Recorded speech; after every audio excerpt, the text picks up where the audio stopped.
ప్రతి సంవత్సరం శ్రావణ పౌర్ణమి రోజు రాఖీ పండుగను మనం జరుపుకుంటాం. రాఖీ పండుగను సోదర సోదరీమణుల అనుబంధానికి చిహ్నంగా జరుపుకుంటాం. రాఖీ పండుగకు మరో పేరు రక్షాబంధన్. ఈ 2025 సంవత్సరంలో రాఖీ పండుగను ఆగస్టు 9వ తేదీన దేశవ్యాప్తంగా జరుపుకుంటున్నాం. అయితే ఈసారి జ్యోతిష్య శాస్త్ర ప్రకారం కొన్ని దశాబ్దాల తరువాత ఈ ఏడాది 2025లో రాఖీ పండుగ రోజున అరుదైన మహాసంయోగం ఏర్పడబోతోంది.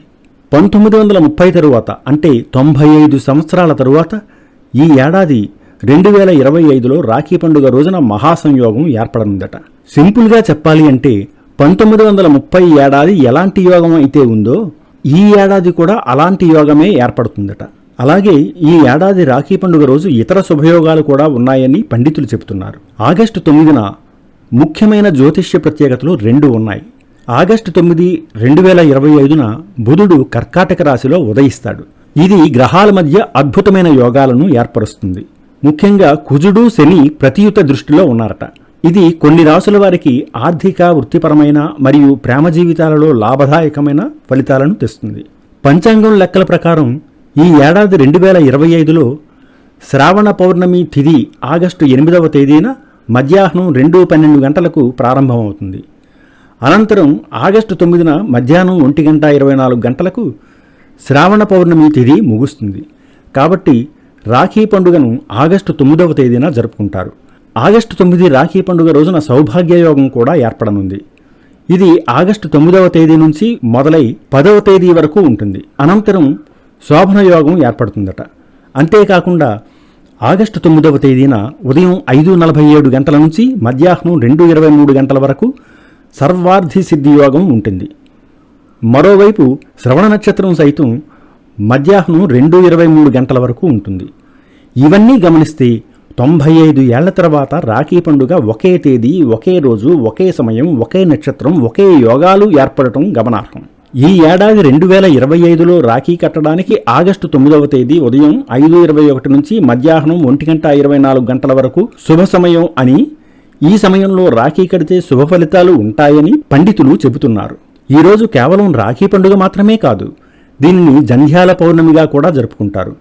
ఉపనయనం అయిన బ్రహ్మచారులు, వివాహితులు ప్రొద్దుటే పౌర్ణమి గడియలు దాటకముందే నూతన యజ్ఞోపవీతాన్ని ధరించి జీర్ణయజ్ఞోపవీతాన్ని విడిచిపెడతారు. విడిచిపెట్టిన పాత జంధ్యాన్ని ఎక్కడ పడితే అక్కడ పడేయకుండా ఏ చెట్టు కొమ్మల మీదకో, ఇంటి పైచూరు మీదకో ఎవరూ త్రొక్కని చోటుకు విసిరివేయాలి. ఈ రాఖీ పండుగ రోజు అక్కా చెల్లెళ్ళు తమ సోదరులకి ఎంతో ఖరీదు చేసే రాఖీలను కట్టి వారి ప్రేమను, అనురాగాన్ని తెలియజేస్తారు. రాఖీ పండుగ రోజు అక్కా చెల్లెళ్ళు తమ సోదరుల దగ్గరకు వెళ్లి రాఖీ కట్టి వెళ్తారు. అలా వెళ్లలేని వారు సోదరులనే ఇంటికి ఆహ్వానించి రాఖీలు కడతారు. సోదరులు సైతం తమ సోదరీమణుల పట్ల ఉన్న ప్రేమానురాగాలను చాటుకుంటూ కానుకలు ఇస్తారు. అయితే తమ సోదరి కట్టిన ఈ రాఖీని ఎన్ని రోజుల వరకు ఉంచుకోవాలి అనే సందేహం చాలామందికి ఉండొచ్చు. అలాగే తమ సోదరి కట్టిన ఈ రాఖీని తీశాక ఏం చెయ్యాలి అనే ఆలోచన కూడా ఉండొచ్చు. అయితే ఇప్పుడు సోదరి కట్టిన రాఖీని ఎన్ని రోజులకు తీయాలి, తీశాక ఏం చేయాలనే విషయాన్ని తెలుసుకుందాం. రాఖీ పండుగ రోజున రాఖీ కట్టించుకున్న సోదరులు సాధారణంగా మరుసటి రోజు చేతి నుంచి రాఖీని తీసేస్తారు. అయితే కొంతమంది రోజుల తరబడి రాఖీని చేతి మణికట్టుకి అలాగే ఉంచుకుంటారు. అలాగే మరికొంతమంది రాఖీ కట్టిన రోజే సాయంత్రంలోపు రాఖీని తీసేస్తూ ఉంటారు. కానీ రాఖీ కట్టిన రోజే ఆ రాఖీని తీసివేయడాన్ని శుభప్రదంగా పరిగణించబడుతుందని చెబుతున్నారు. అలాగే రక్షాబంధన్ రోజున సోదరి కట్టిన రాఖీని శ్రీకృష్ణ జన్మాష్టమి రోజున కూడా తీయొచ్చు. రాఖీ పండుగ అనంతరం వారం రోజుల తర్వాత శ్రీకృష్ణ జన్మాష్టమి పండుగ వస్తుంది. ఈ రోజు రాఖీని తీయొచ్చు. అయితే చేతి నుంచి రాఖీని వెంటనే ఒక మొక్కకు కట్టడం మంచిదని చెబుతారు. అయితే ఖచ్చితంగా రాఖీని ఎప్పుడు తీయాలనే విషయం మాత్రం శాస్త్రంలో ప్రస్తావించబడలేదు. అయితే రాఖీని చాలా రోజులు చేతికి కట్టుకునే ఉండడం అశుభం అని అంటూ ఉంటారు. ఎందుకంటే కొన్ని రోజుల తర్వాత రాఖీ చేతి నుంచి ఎక్కడంటే అక్కడ పడిపోవడం, దానిని ఇతరులు తొక్కడం అశుభంగా భావిస్తారు. కాబట్టి రాఖీని అదే రోజున లేదా శ్రీకృష్ణ జన్మాష్టమి రోజున చేతి నుంచి తీసి మొక్కకు కట్టడం శుభప్రదమని చెబుతారు. వీటికి వేటికి శాస్త్రీయ ఆధారాలు ఉండకపోవచ్చు. ఎంతవరకు విశ్వసించాలనేది మన వ్యక్తిగత విషయం. ఇక ఈ రాఖీ పండుగను హిందువులతో పాటు సిక్కు, జైన మతానికి చెందిన వాళ్ళు కూడా ఇష్టంగా జరుపుకుంటారు. అంతేకాకుండా క్రైస్తవ మతాలకు చెందిన వారు కూడా ఈ రాఖీ పండుగను ఆనందంగా జరుపుకుంటున్నారు. ఈ రక్షాబంధన్ పండుగ మతపరమైన సరిహద్దులను దాటి ప్రేమ, రక్షణ కోరుకుంటూ తోబుట్టువుల మధ్య బంధానికి, ఆత్మీయతకు చిహ్నంగా మారింది. పురాణ కథల ప్రకారం పూర్వం దేవతలకు, రాక్షసులకు మధ్య పుష్కరకాలం యుద్ధం సాగింది. యుద్ధంలో ఓడిపోయిన దేవేంద్రుడు చేసేది లేక తన పరివారమంతటినీ కూడగట్టుకొని అమరావతిలో తలదాచుకుంటాడు. భర్త నిస్సహాయతను చూసిన ఇంద్రాణి తరుణోపాయం ఆలోచిస్తుంది. రాక్షసరాజు అమరావతిని దిగ్బంధనం చేస్తున్నాడని తెలుసుకుని సమరం చేయడానికి దేవేంద్రుడికి ఉత్సాహాన్ని కల్పిస్తుంది. సరిగ్గా ఆ రోజు శ్రావణ పౌర్ణమి కావడంతో పార్వతీ పరమేశ్వరులను, లక్ష్మీనారాయణులను పూజించి రక్షను దేవేంద్రుడి చేతికి కడుతుంది. అది గమనించిన దేవతలందరూ వారు పూజించిన రక్షలను తీసుకువచ్చి ఇంద్రుడికి కట్టి పంపుతారు. ఆ దివ్య రక్షా ప్రభావంతో సమరంలో గెలిచిన ఇంద్రుడు తిరిగి త్రిలోక ఆధిపత్యాన్ని పొందుతాడు.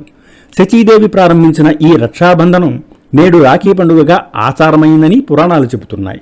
ఇతిహాసాల ప్రకారం చూస్తే ద్రౌపది, శ్రీకృష్ణుల అన్నా చెల్లెళ్ల అనుబంధం అత్యంత గొప్ప అనుబంధంగా కనిపిస్తుంది.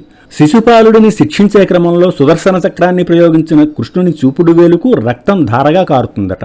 అది గమనించిన ద్రౌపది తన పట్టుచీర కొంగు చింపి వేలికి కట్టు కట్టిందట.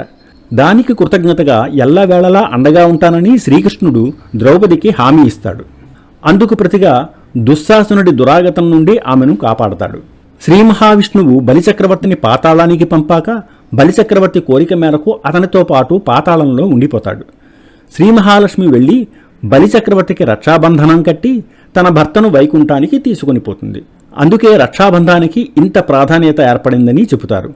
రాఖీని ధరించే ముందు పూర్వం ఈ శ్లోకం కూడా చదువుకునేవారట. ఏన బద్ధో బలీరాజా దానవేంద్రో మహాబలః తేనత్వామభివధ్నామి రక్షే మాచల మాచల. అంటే, ఓ రక్షాబంధమా, మహాబలవంతుడు రాక్షసరాజు అయిన బలిచక్రవర్తిని బంధించినావు, కాబట్టే నేను నిన్ను ధరిస్తున్నాను అని. ఇవన్నీ అలా ఉంచితే ఈ పండుగ ఈ యాంత్రిక యుగంలో కుటుంబాలకు ఒక గెట్ టుగెదర్ లాంటిది. అందరూ కలుసుకొని ఆనందంగా మాట్లాడుకొని ఒకరి కష్టసుఖాలను ఒకరు తెలుసుకొని వీలైనంత సహాయం చేయడం కోసం ఈ పండుగ ఎంతో దోహదపడుతుంది. అలాగే రాఖీలను తయారు చేసేవారికి, వాటిని అమ్మేవారికి ఇది మంచి సీజనల్ బిజినెస్గా పనిచేస్తోంది. నిజానికి ఈ రంగురంగుల ముచ్చి రాఖీలు, ఖరీదైన రాఖీలు కేవలం అలంకారానికి మాత్రమే. అసలైన రాఖీ కట్టేందుకు ఇవేమీ అవసరం లేదు. లక్ష్మీనారాయణులకు, పార్వతీ పరమేశ్వరులకు పూజ చేసి, పూజలో పసుపు రాసిన 9 దారపు పోగులకు 9 ముడులు వేసి, తోరాలు చేసి పూజలో ఉంచి, పూజ అనంతరం వాటిని సోదరులకు కట్టాలి. కానీ అంత ఓపిక ఇప్పుడు ఈ ఫ్యాషన్ ప్రపంచంలో ఎవరికి ఉందండి? రాఖీ కట్టడమే ఒక ఫ్యాషన్ అయిపోయింది. ఇదండి ఈ సంవత్సరం రాఖీ పండుగ విశిష్టత, రాఖీ పూర్వకథ. ఈ వీడియో మీకు నచ్చినట్లయితే లైక్ చేయండి, షేర్ చేయండి. ధన్యవాదాలు.